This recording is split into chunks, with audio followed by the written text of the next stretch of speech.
Well, hello everyone, and welcome back to Preterist Apologetics. My name is Don K. Preston, and over here is my good friend Michael Sullivan. We are so glad for you to join us again. We appreciate the fact that these videos continue to garner an awful lot of interest and viewership. We ask you to, when we put these on YouTube, be sure to hit the like and the share and all that kind of stuff you do on technology. So before we get started, I think Mike said he had a little bit of an announcement. So Mike, go ahead. Yes. We hadn't really talked about this publicly. We had talked about Doug Wilson. We had talked about the fact that we had challenged Doug Wilson to a debate. And then some other folks said, hey, wait a second. We don't think that that would give enough exposure. Why don't we do a kind of a movie documentary where Doug Wilson and maybe someone like Jeff Durbin, I think they were trying to reach out to Ken Gentry, Keith Matheson as well, to represent the partial preterist. So we would have some questions on our end that we would give them. They would have questions. They would give it to me and Don, and we were going to have a documentary. And it was I think Darren. What's Darren's last name? Doan. Darren Doan Yep. was going to kind of direct this or produce it. And Rick Welch, our friend with Burroughs of Berea, was going to kind of put up the money. And some of the money was going to go to the charity of our choice. Yep. Kind of hoping that Doug, just really wouldn't pull out of this. There's no reason why he would. Well, and I already had a gut feeling that Doug was going to pull out of this because he pulled out of a debate with me. And it's just been so many years since he wrote his chapter in When Shall These Things Be? And sure enough, he pulled out of it. And this was his reasoning. Apparently, he wanted all the rights, all the final editing rights to go to Darren. And Darren is a member of Doug's church. Yes. And Darren's, I'm sure, a great guy. I mean, I had a really good conversation with him, about an hour long. Great guy. But Rick is the one that's kind of paying for all this. Yeah. All right. And so Rick wrote back to Doug and said, well, I'm going to give you a soft yes on that. But we would like to all sit down together and discuss it a little bit. And Darren, it seemed in my conversation with him, if I remember right, he was okay with the fact that we all had the footage. So if in the final edit and cut, they misrepresented us or left some things out, we had the full thing on tape, and we could say, hey, wait a second, I responded to this here, and that's all right. So everyone had it. Well, that just was not acceptable for some reason for Mr. Wilson. And so he just took his ball and went home again. Now, this is a man who constantly says he just doesn't have time to debate full preterism. But notice how he has all kinds of time in the world to do podcast after podcast after podcast after podcast, slamming full preterists. If he has that much time to do that, why can't he just debate us? He's got a lot of questions that need to be answered that he's not answering in those podcasts where he slams full preterism. And I think it's shameful. I think it's despicable. And, if we're not going to do the documentary, Doug, let's go back to the original idea, which was a partner debate. You and Jeff Durbin, you guys have a lot in common. You take the end of the age in Matthew 24 as the old covenant age. You take 2 Peter 3 as AD 70. Look, that's all Don and I really need. Just to kind of sweep the floor with you. Yeah. But you have a lot in common there. Why don't you guys partner up and we'll just do what we wanted to do in the original, which was the original idea. Just have a partner debate and get this settled. But I just don't. These guys just will never do it, apparently. So, well, yeah, that is rather sad. But I was exactly like you when we started pursuing a debate. I just had that deep down gut feeling based upon what I had read and what I had heard from and about Doug, I just didn't feel like he was willing to get on a polemic platform of any kind, to where we were going to have the opportunity to ask questions, to do interactions, to do cross examinations, et cetera, et cetera.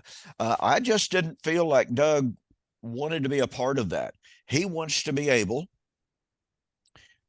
how should I express this with all due respect? He wants to be able to lob missiles into our camp without any opportunity for us to respond. Mhm. And, well, I mean, after all, there are only 14 of us, Mike. So why should he Oh, worry about yeah.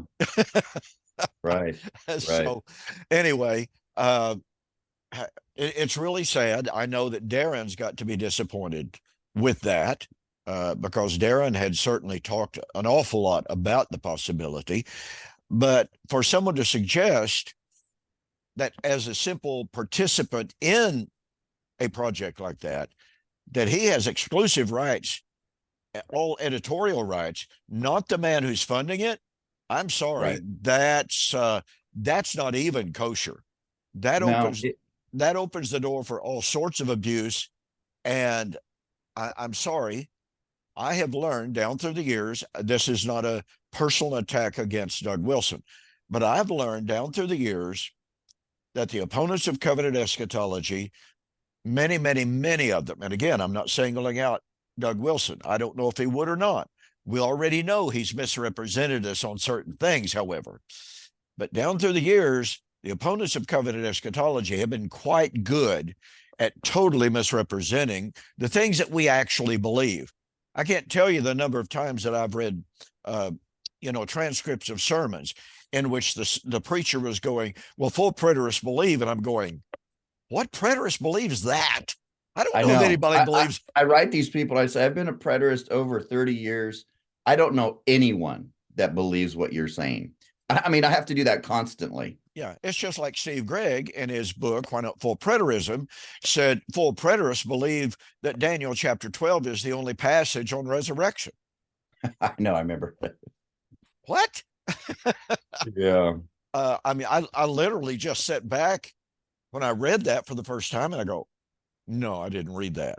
I read it 5 times going, okay, what am I missing here? And it's what he said, that Yeah. preterists rely strictly on Daniel chapter 12 for the doctrine of the resurrection. I mean, talk about a total misrepresentation, blatant falsehood. So, again, to go back to the point, for Doug as an opponent of covenant eschatology, that we already know has misrepresented us on occasions, to demand the full, total editorial authority over the transcripts, no. No, that should not be allowed by the man who's paying for the event under any circumstance. I would never agree to that personally. Yeah. And Rick was so, Rick, I mean, Oh, he has a soft disposition and he's just a gracious man. And he was like, I'm going to give you a soft yes. Like he was trying to bend over yeah, backwards for yeah. Doug, and Doug still didn't like it. And Darren was like, hey, all of you guys have rights. You can sell it. You can do whatever you want. But Doug still wanted the final editorial rights to be in Darren's hands. But Darren is a member of Doug's church. Yeah. And I mean, that still doesn't really give me the feeling of neutrality completely. No. And so, I understand. And I want to Rick. say this, okay? My interaction with Darren has been like yours, super nice guy. I believe that he would try to be objective. However, if Doug is the one that is saying, here, you put this in, you leave this out as the ultimate editor, then it would be out of Darren's hands. Yeah, And that's not fair. It's absolutely not fair. I agree. Every time that I've had a formal public debate, when I thought it might be something worth publishing, okay, I have had an agreement, a written formal agreement, contract, if you please, with the other guy that said, pardon me, the book, a book, if I publish it or if you publish it, the book will be published or the debate will be published, including every single thing that was said. No alterations, no deletions, no subtractions. Mm. When the manuscript for the book is ready, it will be submitted to the other guy by the person doing the publishing. And the other guy has up to 30 days, 45 days, maybe even 90 days, if that's necessary, to read the manuscript and to make any suggestions. Say, well, I believe this needs to be cleared up grammatically, editorially, blah, blah, blah. Right. Yeah, that's Okay. fine. If it's grammar, sure, no problem whatsoever. If it's spelling, no problem whatsoever. But again, no changes to the material content of the debate and no alterations, no changing of anything that was said to change the meaning of what was said. And Right. every man's agreed with that. You know, every single one that I've published a debate with has agreed to that. I haven't given total editorial control to anyone at all. That's always a shared responsibility, and the other guy has to agree and approve of the final approval of the final manuscript before it goes to publish. Right. Now, if Doug wanted to agree to that, that would be another issue. Might be something that Doug just doesn't want I don't think it matters. Yeah, he just doesn't want to do it. He'd rather go on and do these one-sided drive-by hit pieces and these podcasts attacking full preterists. But if we're so insignificant, why does he have to do this all the time? I mean, he does quite a bit of them, actually. He does. He has produced a good number of videos. Yeah. And you know, he's comical. He's may I say eloquent even. He's not very deep theologically. That's the problem. No, he's not. And he doesn't want to deal with the inconsistencies of his hermeneutic. And that's the real issue. That's the real issue. It's just like I've said many, many times, a point you made a few moments ago. He says he doesn't have time to debate us, and yet he has all this time to make podcasts. Well, Kenneth Gentry has been debated, has been issued challenges to debate me at least 15 times. And, oh, I'm too busy. And yet he finds the time to write lengthy articles against covenant eschatology. Yeah. Over and over and over and over again. So the bottom line is, if he was willing to debate, if he thought for a moment he could actually win a debate, I mean, after all, let's face it, Mr. Gentry, if you think that you have the goods, Doug Wilson, if you think you've got the goods to destroy covenant eschatology, put it to shame, rout it completely, then meet us in formal debate and humiliate us. Yeah, or even have a written debate with us if you want. Amen. You know, we could have, you know, one of those books, you know, two different views, and it's just a partial preterist, full preterist debate, chapter length, they're all the same, and we'll just do it and let but they don't want other people to watch them be cross-examined. That's right. And that is just what is so shameful about these guys. And in the end, causes our view to continue to grow. No I doubt. mean, I have at least two very prominent individuals contact me and say, you know, the thing that pushed me over into full preterism is how they dealt with Gary DeMar. I mean, it was so shameful. It was so cowardly. It was so pathetic. It just showed me that these guys don't have the arguments. They won't answer the questions. And, you know, they would answer questions to any other quote unquote heretical view, but they won't with us. And that communicates so much to a lot of people that study and that really take the time to analyze this stuff. And so here we are again. And I guess there are an awful lot of people out there that when they see two guys going on in different directions, and the one is saying, let's talk about it. Let's talk about it. Come on, let's communicate. Instead of throwing stones, let's communicate. And the other guy said, no, I don't have time to mess with you. You're a heretic. There are an awful lot of people that goes, wait a minute. Christianity has advanced through the centuries, through the millennia, through debate. Let's face it. Yep. Christianity has advanced on the heels of debate. And yet here, and the irony of this, of course, as you well know, let me see. Kenneth Gentry is Reformed. Doug Wilson is Reformed. Right. How did the Reform movement get started? Yeah, exactly. A 95 Questioning and thesis for challenging. public challenge to debate. Yeah, yeah. And yet here they claim to be following in the heels of, Martin Luther and John Calvin and what have you. But no, we're not going to debate. No, sir, we're not going to do that. Yeah, yeah. It communicates, unfortunately, way too much. But so having discussed that, I just wanted to do just a couple of minutes of a follow-up on Psalm 110. And then I know you want to get in and develop more of the harvest theme.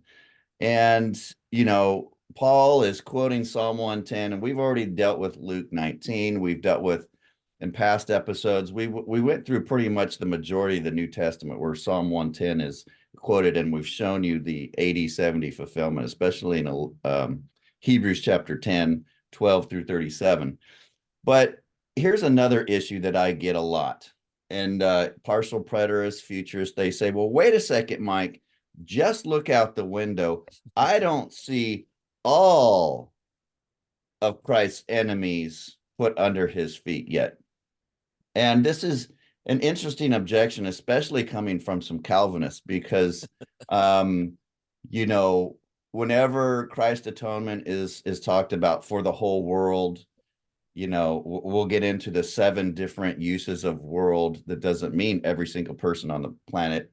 Or if God desires that all men be saved, we've got to look at the context, and it's referring to all kinds of men, or Jew and Gentile. Okay, different kinds. Not every single person that's ever lived on the planet.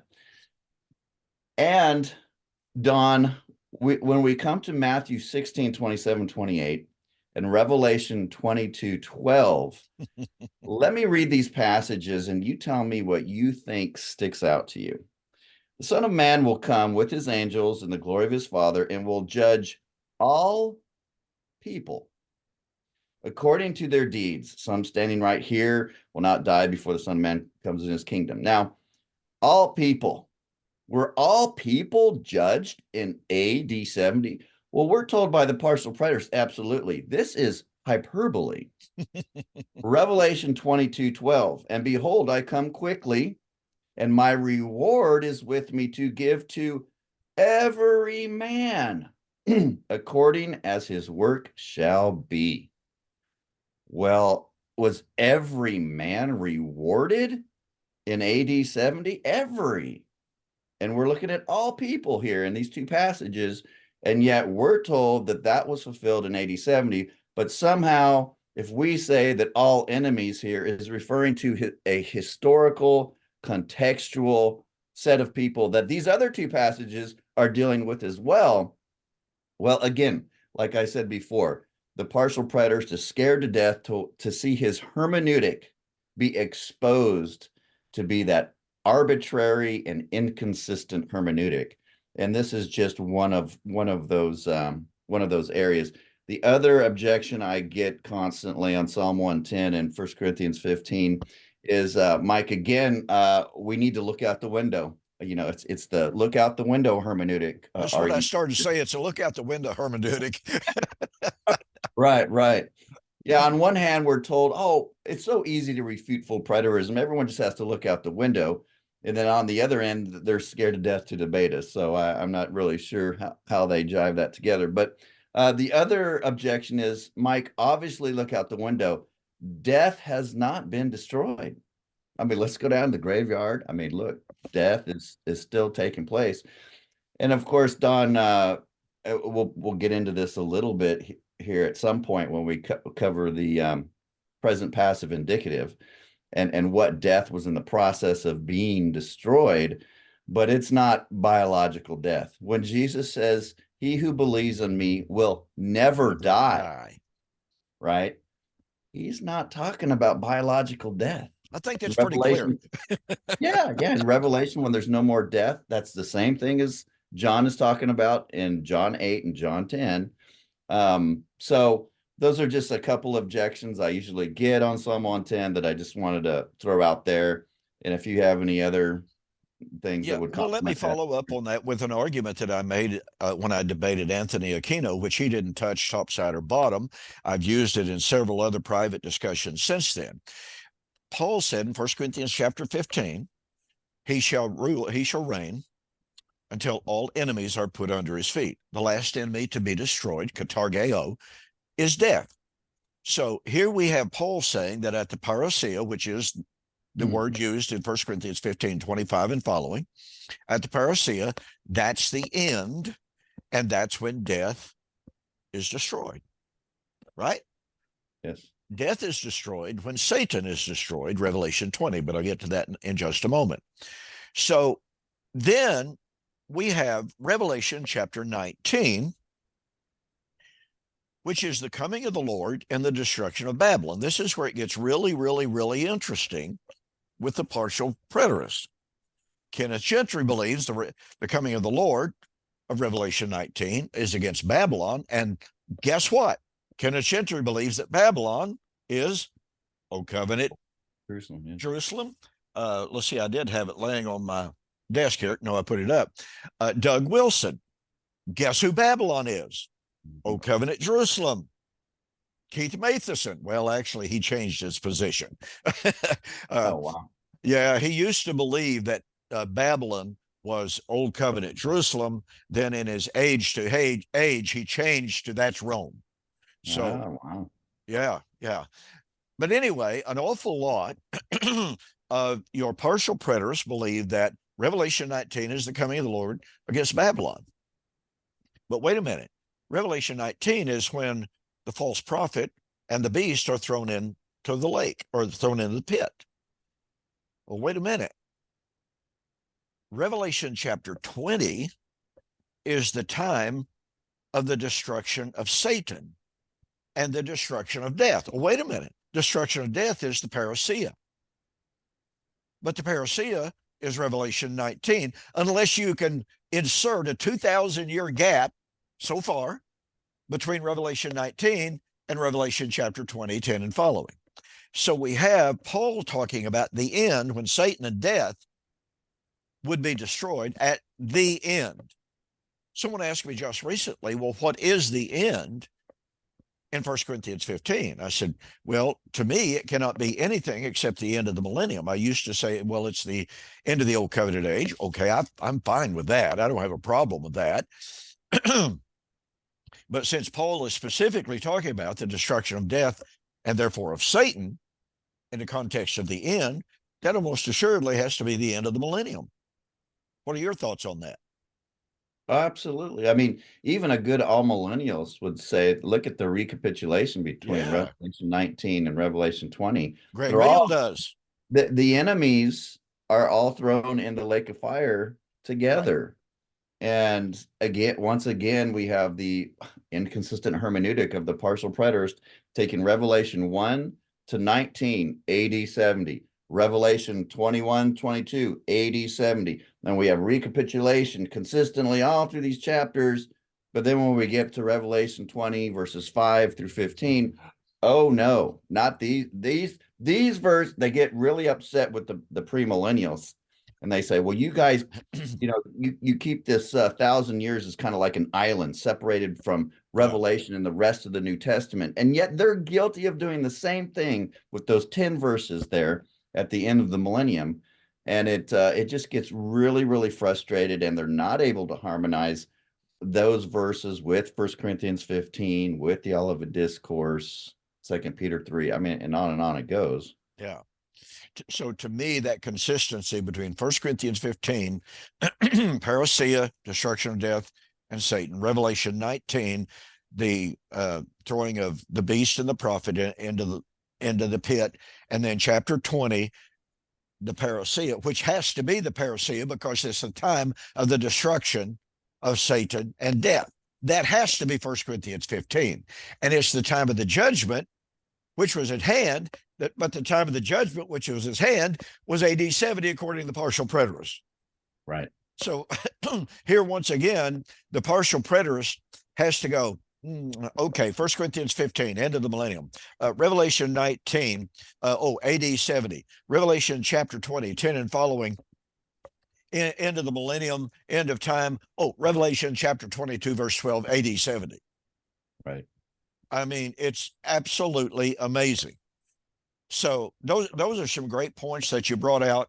A little bit of recapitulation, but a little bit of driving the point home of how inconsistent, totally, absolutely inconsistent the partial preterist view really becomes. And of course, those are some things that you and I, in our own personal struggles, had to come to grips with. Absolutely. I mean, partial preterism drove me crazy. I was so happy initially studying the harmony between the apocalyptic language in the Old Testament and the New Testament, and the time text in the Old Testament and the New Testament. And I was just like, wow, this is just so refreshing. And then I started having that double vision. I started seeing two of everything. And it just gave me flashbacks to my dispensational days where I had two peoples of God and two different resurrections of the dead and two, all of this. And I just knew something was wrong, and God, providentially led me in the right direction. But yeah, the inconsistencies just drove me crazy. And again, that's why Doug Wilson doesn't want to answer the question. So, and I've said this very, very often. One of the reasons, pardon me, I am convinced one of the reasons that Kenneth Gentry does not want to get on a debate platform with you or with me is because he knows he wouldn't be debating just us. He would be debating his own comments made through the years that he knows very good and well we are intimately familiar with. oh yeah, we would be dragging up what he said about Mello in Revelation 1, and not only would they be debating themselves, but they would be debating their colleagues, Yes. some of their other partial preterists, because when you add up all the admissions of the partial preterist, you got like 99.5% of full preterism. There's just no other way around it. Yeah, and yet we have men who jump up here and who boast about the fact, for instance, Sam Frost boasting about the fact that Gary DeMar published his book, and Kenneth Gentry recommended his book, and yet, and of course, Gary DeMar blocked it. So that tells you where Gary DeMar is at in regard to Sam Frost. I think Gary was just going along with Joel McDermott at the time and kind of let Joel McDermott publish Sam. Gary doesn't want anything to do with anything. And see, that's the point that I was getting at. And you know very good and well, Kenneth Gentry doesn't really want to have anything to do with Sam Frost either, because Sam Frost is now at a point where, let me see, Kenneth Gentry says, despite the initial appearances, Revelation chapter 21 is not about the consummation of world history. It's the events of AD 70, when the old bride was put away, divorced, and the new covenant bride came in, fully supplanted the old covenant bride. Sam Frost thinks that's heretical. It's not just wrong, it's heretical. Yeah, he calls partial preterism hyper partial preterism. Correct. So if something is hyper, it's not orthodox. That's right. And he says that it's inconsistent. He says Gentry's partial preterism, Doug Wilson's partial preterism is inconsistent, and it's hyper. So, yeah, there you have it. And yet they all want to be buddies and sign a letter. Oh yeah. Oh yeah. Oh, they'll use each other. I mean, Gentry will use Sam as kind of their dancing bear, kind of a deflection. Well, I don't have time for you full preterists, deal with Sam. Yeah. Well, everybody's pretty much beating up Sam like a pinata, just like they, did Thomas Ice. I'm not sure why Sam's any more relevant at this point, but we kind of want the handlers of Sam. I want Matheson, I want Gentry, I want Wilson, I want these guys. I don't want Sam. I don't want the dancing bear. I want the handlers of the dancing bear. All right. With all of that said, a couple of weeks ago, we touched on the fact that Christ, or Paul said Christ was the first fruit, and that meant the first fruit of the harvest. Now, we do not have the time this evening to get to everything that is relevant in regard to the motif of the harvest, but Christ is the first fruits. Afterward, those who are Christ at his coming, then comes the end. So you have Christ, the first fruits of the first fruit, you have the first fruit, and then you have the end, the time of the harvest. Okay. In my book, Who is This Babylon? And in my newest book on Sukkot, I developed the concept of the resurrection. And I got to tell you, Mike, back in the late 70s, the doctrine of the resurrection and its integration with the harvest really started making my head spin around on my shoulders. It was one of those inconsistencies that I started seeing that we were talking about a few moments ago of my own paradigm, that I'm going, something is not working here. Now, here's something that I think that we have to consider. And I pointed out a couple of weeks ago that in 1 Corinthians 15, we have an inclusio between Hosea and the very first of Hosea, Hosea chapter 6 and Hosea chapter 13. An inclusio, because Paul refers directly to Hosea chapter 6. After 3 days, he will raise us up. That's resurrection. And Hosea chapter 13, O grave, where is your victory? This tells us, this would have told any good, faithful Jew reading Paul is appealing to Hosea for his resurrection doctrine. But what kind of death is Hosea dealing with? Well, let me see. Hosea chapter 5, chapter 6. He has slain us with the word of his mouth. Well, these were living people talking, saying Yahweh had slain them. Okay, that's a little bit troublesome. But here's what I want to get at. In Hosea chapter 8, the Lord said of the 10 northern tribes, they have sown the wind, they will reap the whirlwind. Well, what is this? This is harvest imagery. Yes.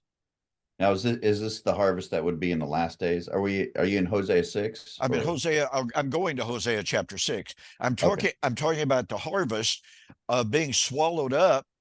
Chapter 8, chapter 8, Israel in the Assyrian captivity was swallowed up by the nations. That was her harvest. Yes, a harvest of judgment. The harvest of judgment for committing spiritual adultery. Then in Hosea chapter 6, verse 11, the Lord says, and this is where it gets into the messianic aspect of it.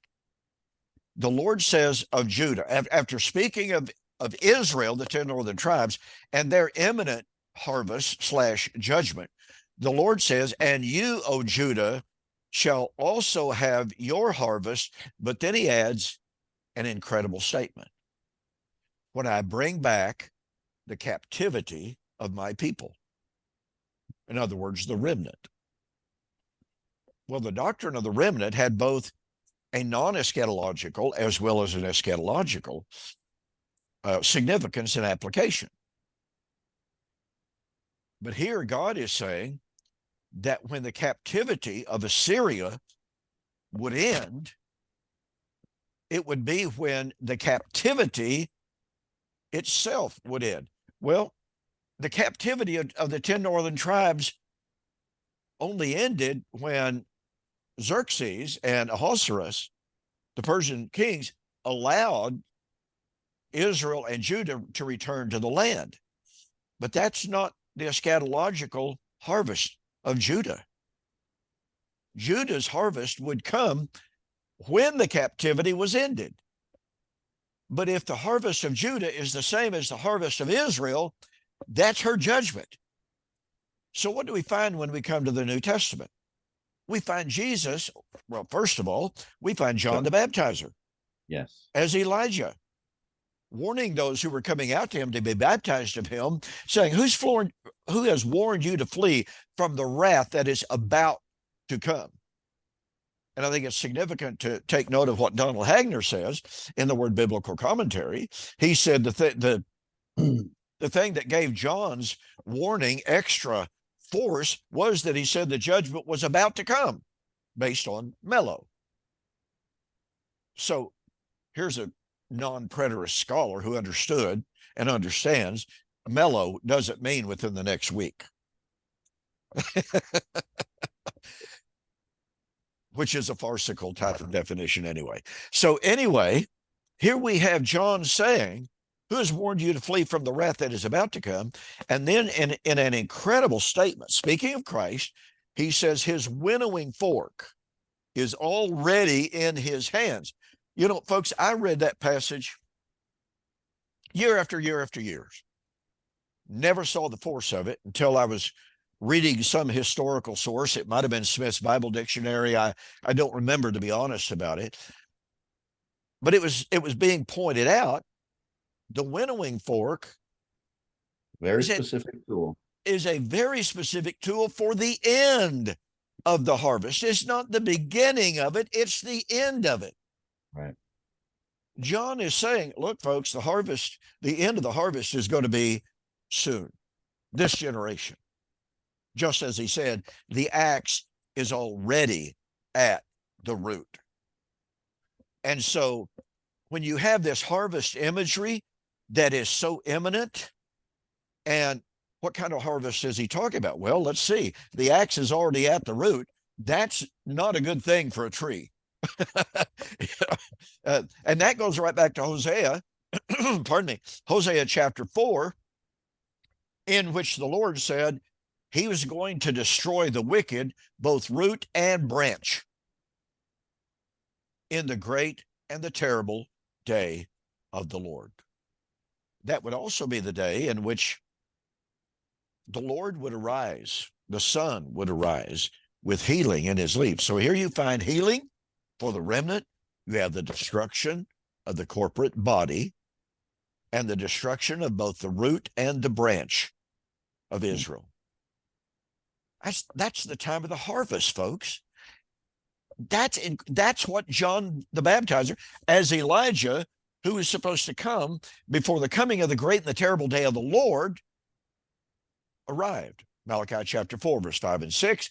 John is Elijah. He was proclaiming, kingdom is at hand, axe is already at the root, the winnowing fork. It's time for the harvest, John said, and the end of the harvest is not long off. And that agrees perfectly with what Jesus said in John chapter 4, verse 35, speaking to his apostles, do not say within yourselves, there are yet 4 months, and then the harvest. For I say to you, lift up your eyes, for the fields are white already unto harvest.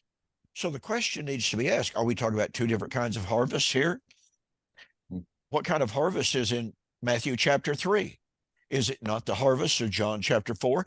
Or is it not the harvest of Matthew chapter 12? When Jesus said, pray, therefore, that the Lord will send forth reapers, because the harvest is great, but the workers are few. Is that a different kind of harvest?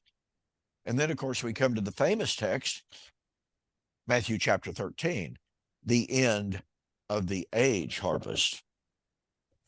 Now, that raises the question, is the end of the age harvest a different harvest from 1 Corinthians 15? Is it a different end of the age harvest from Matthew chapter 3, which, again, John said was about to take place, was imminent? It was at hand. It was about to take place.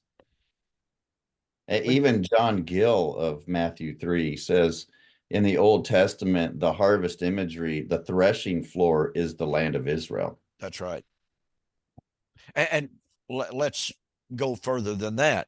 There are any number of really noted, great Reformed commentators who make the same identical observation, and many non-Reformed commentators point out how the very imagery in Matthew chapter 3 and in my book, Elijah Has Come, a solution for Romans chapter 11, 25 to 27. And again, Elijah has come.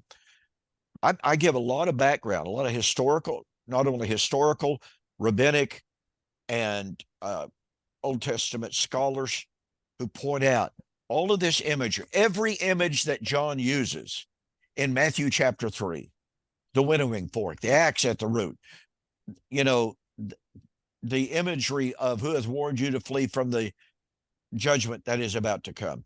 All of that's found in the Old Testament, and it's invariably found in passages dealing with the Old Covenant judgments of Israel. So we're supposed to think that John, as Elijah, is drawing on all of these Old Testament passages dealing with the judgment of Israel for Israel's apostasy, but John's applying it to something radically, totally unrelated to those Old Testament prophecies concerning judgment on Israel. Yeah. And he was the one that would prepare the way for the judgment of Isaiah 40. And of course, as you've covered, Malachi 3 and 4. But in the Isaiah 40 passage, that's when Christ comes to reward every man and the wicked. And now we're back to Matthew 16, 27, 28. For the Son of Man is about to come in the glory of his Father with his angels. Then he reward each man according to his works. So there again, we see John's eschatology in perfect harmony with Jesus in Isaiah 40, and also, on the harvest motif in Matthew 13 and Matthew 3. And that is another issue. We talked about the inconsistency with Wilson. And again, I'll bring it up again in his debate with Michael Brown, whom we both debated, when he was trying to say, well, the miraculous gifts ended at the end of the Old Covenant age, and he was appealing to Matthew 24:3. Brown came right back and says, well, Matthew 13. See, again, this harmony that other commentators see, that partial preterists just can't work it out without being a full preterist. Yeah. And well, what about the end of the age in Matthew 13 then, Doug? That's the resurrection. You'll have to say that the resurrection was fulfilled in AD 70, like those bad full preterists. Yes. They want to touch it. So that's the inconsistency problem. Now, Matthew 13, as you know, one of your opponents, Joel McDermott, he took the end of the age there as the Old Covenant age. And it should not be applied any further than that, was his statement. Even Peter Leithart in his book on 2 Peter 3, taking 2 Peter 3 is AD 70. Yep. He says that harvest was fulfilled at the end of that generation. They don't want to get real specific. They don't want to get into Daniel 12, which is the resurrection of Daniel 12, which is what Jesus is quoting. They just stay away from that as best they can. But of course, you wanted to drill down on that a little bit with Joel McDermott, I think. I really did, and I enjoyed it, I must say. So to continue a little bit, I won't go any further on that. But and folks, speaking of debate books, there's a debate book that I had with Joel McDermott. Exactly. In which we discussed Matthew chapter 13. I had charts on the wall with Joel McDermott's own quotes about Matthew 13, the harvest being AD 70, and it should not be applied to anything beyond that. Well, then what about the harvest of 1 Corinthians 15? Man, I mean, he even went as far in his book, was it Jesus versus Jerusalem, to say not only Jesus's the end of the age in Jesus's account is the Old Covenant age, but then he got into Paul, and he surrendered just about every end of the age passage in Paul's writings as AD 70 in the Old Covenant age as well. And I'm like, dude, how could you not see what you're doing here?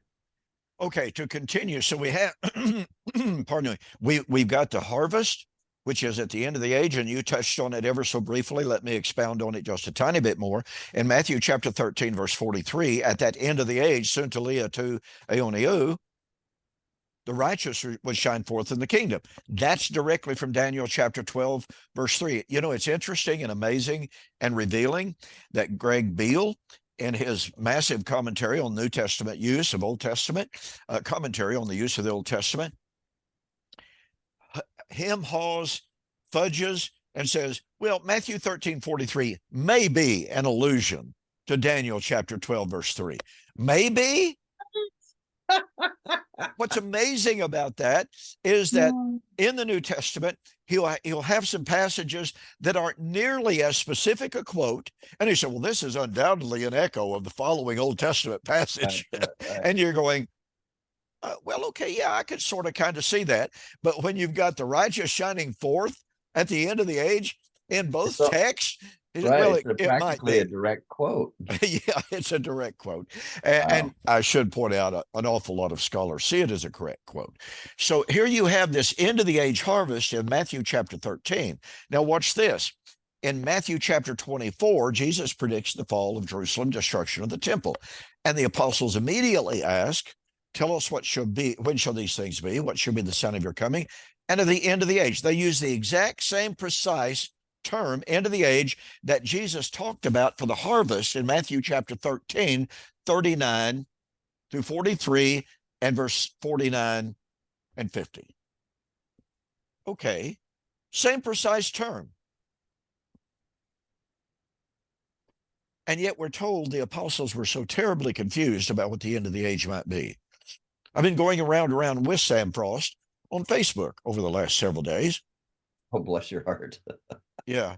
He assumes without one keystroke of proof, not one keystroke of proof, all he does is make an assertion, no exegesis, but he assumes that the end of the age that the apostles were asking about was the end of the current human history. Okay. Well, that's a change. And I accused him. I said, Sam Frost has changed his position on Matthew chapter 24, verse 3 several times. And he came back and he said, you're lying. You can't prove I've ever changed my position. Well, I'm a pretty good record keeper. So I documented, number one, he used to believe when he was still teaching the truth that the apostles understood that the end of the age was AD 70 and would come at the fall of Jerusalem. They understood that. That was Sam Frost number one. Sam Frost number two, in 20 and 19, Sam Frost said, well, it's possible that they weren't thinking about any end of any age. Really? I wonder why they asked about the end of the age. And then, just a couple of months later, he said they were asking about the end of human history. So there's three different positions that Sam Frost took on the apostles and the end of the age on Matthew chapter 24. I documented from his own words, and he still accused me of lying. Now, that's pretty illustrative of where Sam Frost is. When you show his own words, quote his own words on Facebook, and he says, I never said that. Well, he never said I never said that. He just said you're still lying. No, I wasn't lying at all. I documented. So here's the point, ladies and gentlemen. The apostles are asking about the end of the age, which is the end of the age harvest of Daniel chapter 12, Matthew chapter 13. Then, and remember, we're correlating this absolutely with 1 Corinthians chapter 15. Christ is the first fruits of the harvest. Then comes the end of harvest. That the end is Sukkot, which is the end of the age harvest. And that's, I develop all of this in my book, The Resurrection Feast Fulfilled. So in Matthew 24, the apostles are asking about the end of the age resurrection harvest. And then in Matthew chapter 24, verse 31, then shall the Son of Man send forth his angels, and they shall gather together. That's episynagoge, the elect from the four winds of the heaven to the other. When would that be? At the sound of the great trumpet. Well, folks, this, and by the way, Greg Beale absolutely agrees with this. Absolutely agrees. Matthew chapter 24, 30 and 31, taken directly from Isaiah chapter 27, verse 12 and verse 13. Mm-hmm. At that time, at what time? The time in which the fortified city would be left desolate. Verse 9. Verse 9. The altar would be turned into chalkstone, and the people whom the Lord had created would no longer find mercy. because they are a people of no understanding, which is a direct quote, by the way, from Deuteronomy chapter 32, verse 28, a prediction of Israel's fate in the last days. When her end would be near. Exactly right.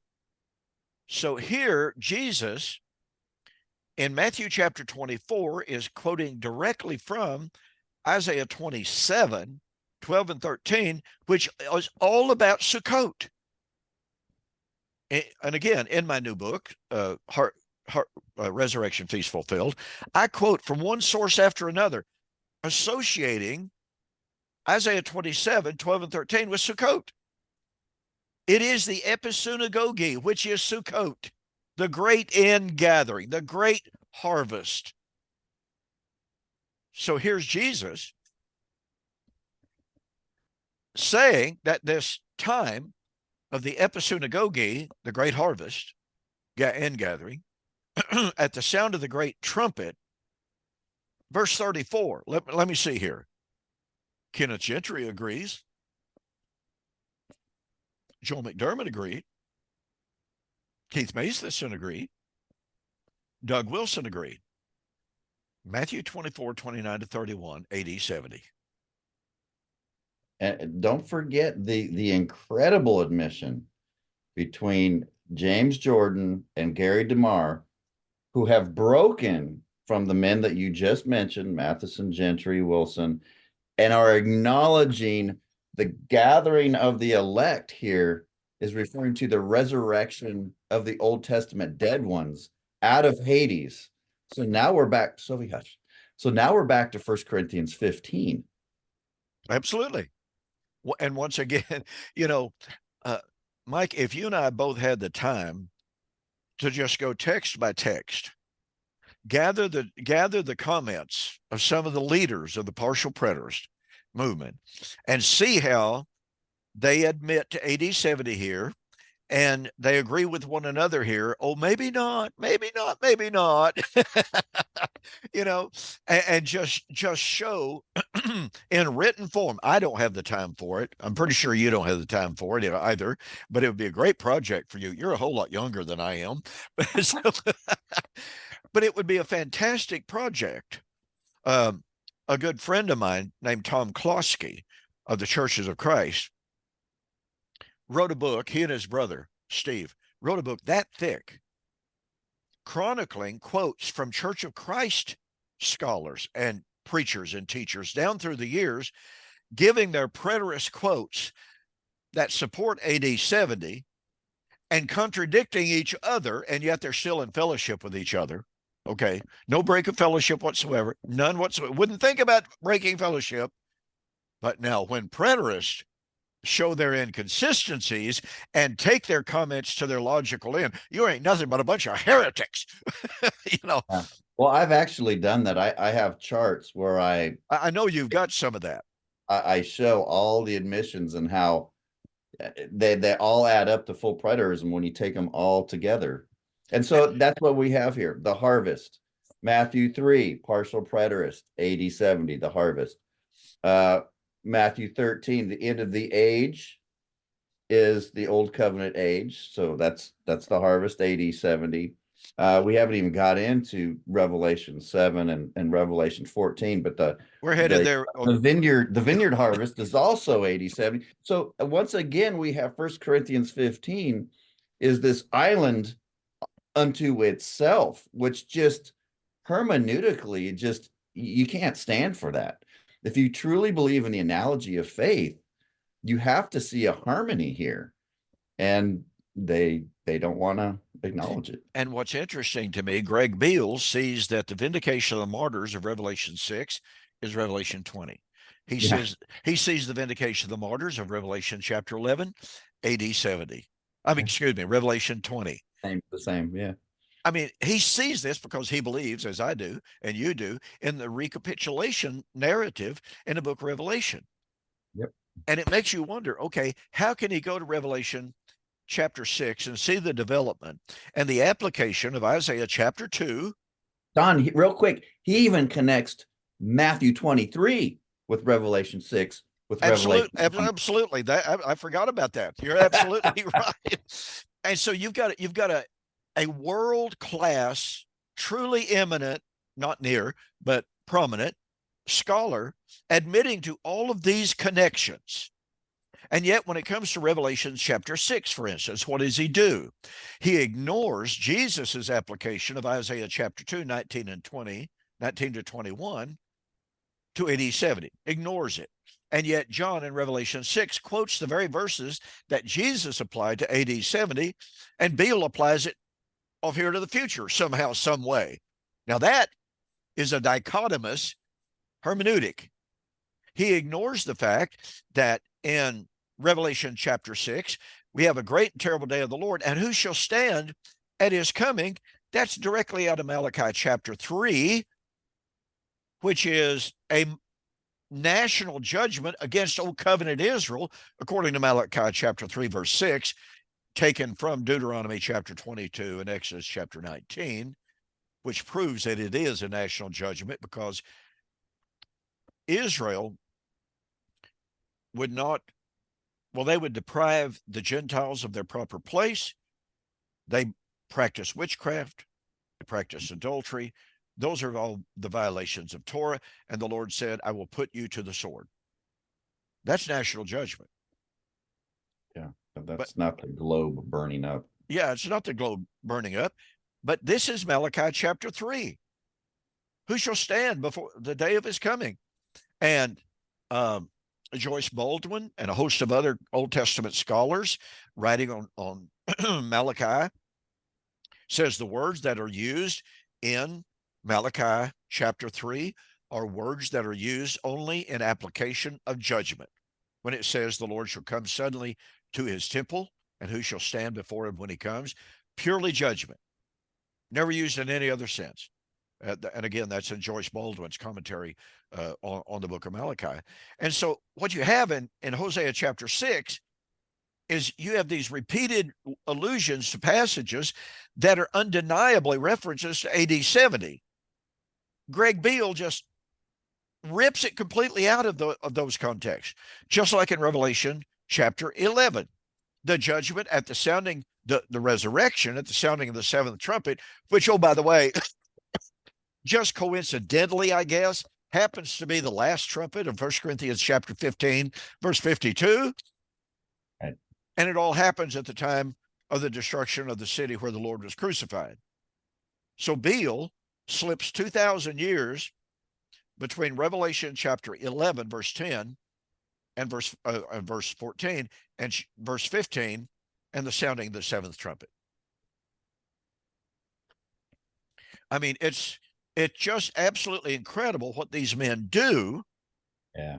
To hold on to their creeds, their traditions, or their scholarly position, if you please. Yeah. Many of them, I am absolutely convinced. I'm absolutely convinced you are too. Many of them know exactly what they're doing. I hate to say that, but when you read so many of their comments, then you say, how can you say that and not see this? How's Absolutely.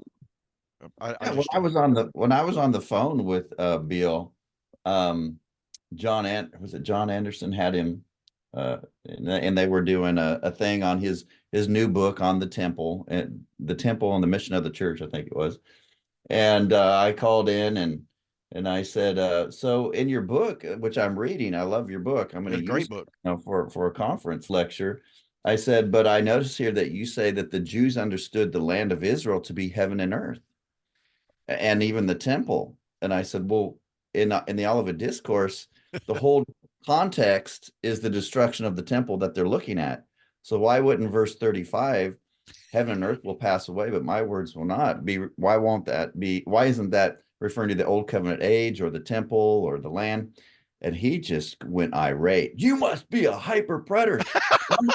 I'm like, dude, one of your co-authors takes Matthew 24:35 as the temple, heaven and earth there as the temple, and he sees it, but here's another guy that won't debate, No. I challenged him to his face, standing on a platform in Oklahoma City.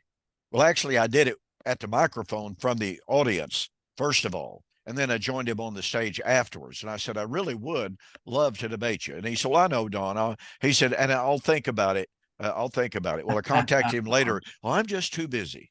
Oh, yeah. They're always too busy. Yeah. So look, folks, when you see the harmony of the harvest doctrine all the way from Hosea, and Hosea is not the only Old Testament passage by any means, but when you see the harmony of the doctrine of the harvest carried right through 1 Corinthians 15 and emphasized by Paul that Christ was the first fruits of the harvest. How do you separate that from all of these other references?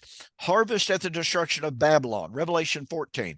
Harvest at the end of the age of AD 70, according to Daniel chapter 12. Harvest that was already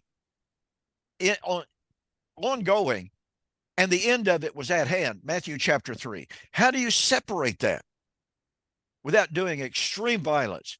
You've got to be able to give solid hermeneutical and exegetical proof. And Mike and I haven't seen any of that proof so far.